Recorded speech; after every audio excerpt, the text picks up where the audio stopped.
நம்ம Ashwin sweets and snacks export பண்றதுக்கு 7373041434 மற்றும் www.ashwinsweets.com கான்டாக்ட் பண்ணுங்க. சென்னை சைதாப்பேட்டை அருகே 7 வயது சிறுமியை பாலியல் வன்கொடுமை செய்த வழக்கில் வெங்கடேசன் என்பவருக்கு 5 ஆண்டுகள் கடுங்காவல் சிறை தண்டனை விதிக்கப்பட்டது. பாதிக்கப்பட்ட சிறுமிக்கு 50,000 ரூபாய் இழப்பீடு வழங்கவும் தமிழக அரசுக்கு நீதிபதி உத்தரவிட்டார். நெல்லை மாவட்டத்தில் வீட்டின் முன் விளையாடிக் கொண்டிருந்த 5 வயது சிறுமியை பாலியல் வன்கொடுமை செய்ததாக அதே பகுதியைச் சேர்ந்த செல்வகுமார் என்றவருக்கு 20 ஆண்டுகள் சிறை தண்டனை விதிக்கப்பட்டது.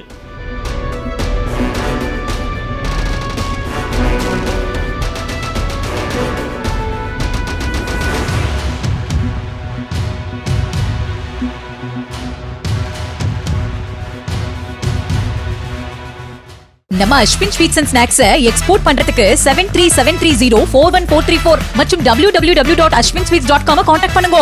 பிளே ஸ்டோர் மற்றும் ஆப் ஸ்டோரில் இருந்து பாலிமர் செயலியை QR கோடு மூலம் பதிவிறக்கம் செய்யுங்கள். செய்திகளை உடனுக்குடன் பெறுங்கள்.